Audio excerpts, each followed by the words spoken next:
Please help me to reach 200 subscribers. It began as an ordinary Friday evening, nothing flashy, nothing over the top. Just a casual gathering at our apartment.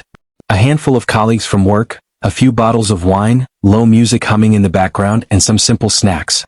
Alina, my wife of 5 years, had often told me that I walled off my professional life too much, that I never really let her be part of it. I thought this night could fix that. I thought wrong. We spent the afternoon preparing together, straightening up the place, arranging a small charcuterie spread, lighting candles to soften the room. Alina looked stunning that night. A fitted dress, her hair loose over her shoulders, heels that made her walk with confidence. I remember feeling proud, happy to see her so self-assured and engaged. What I didn't understand then was that she hadn't shown up to stand beside me, she'd shown up to outshine me. At first, everything felt fine. Easy laughter. Light teasing. Questions about work, promotions, clients.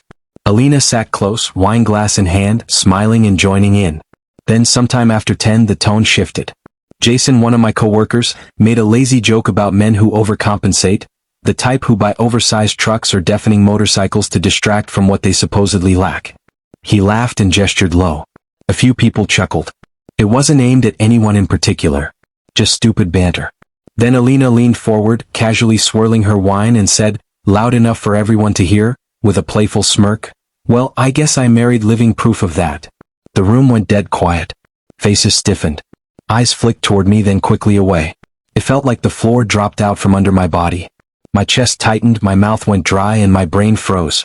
I didn't know whether to joke back, confront her, or disappear entirely. Instead, I stood up, muttered something about getting air, and stepped onto the balcony. The night breeze was cold, but it didn't steady me. If anything, it made the isolation sharper. I could hear the music continue inside, forced laughter trying to stitch the moment back together. But she didn't follow me. Not after a few minutes. Not after 20. When I finally went back in, everyone pretended nothing had happened. Alina looked at me as if the evening were still perfectly normal, as if she hadn't just humiliated me in front of my own colleagues. Later in bed, I asked her quietly, "Why would you say that?" She shrugged. "It was a joke. Relax. You're way too sensitive." Everyone knew I wasn't serious. That was the moment it hit me. Either she truly didn't understand, or she understood perfectly and simply didn't care. The truth was, I was sensitive about it. I had carried private insecurities for years, shaped by comparisons, jokes, and toxic expectations of masculinity. I wasn't broken, but I was vulnerable. And she knew exactly where to strike. I didn't argue. I didn't raise my voice. I just lay there, staring at the ceiling, already making decisions in silence. Before dawn, I got up. I packed a duffel bag I'd stashed in the guest closet the night before. I took my wallet and keys, placed my phone face down on the kitchen counter. No note, no explanation, and left. I drove 5 hours to a small lakeside cabin that once belonged to my father. No signal. No noise. Just water, trees, and stillness. For the first full day, I sat by the lake doing nothing but thinking. I didn't cry. I didn't drink.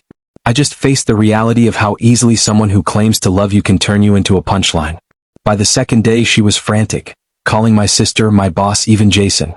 Posting online as if she were the one wronged, asking if anyone had seen me. By the third day, she found me.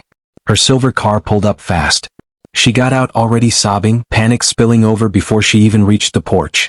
"Oh my God, Andrew," she cried. "I thought you were dead." I looked at her calmly. "I'm not dead," I said. "I'm just finished." She collapsed beside me, apologizing through tears. She said she'd been drunk.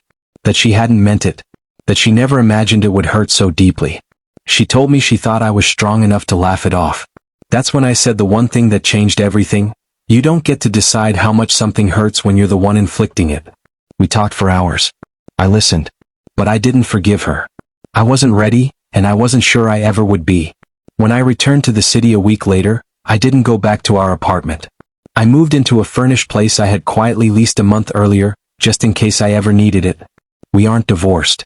We've spoken. She's in therapy. She's written letters, owned her mistake, tried to repair the damage. But I've told her the truth. Some wounds don't heal with apologies alone. Love doesn't always end in a dramatic explosion. Sometimes it drains away slowly, through small cuts, careless words, and repeated disrespect. But that night, that joke, wasn't just another cut. It was the last one. Please help me to reach 200 subscribers.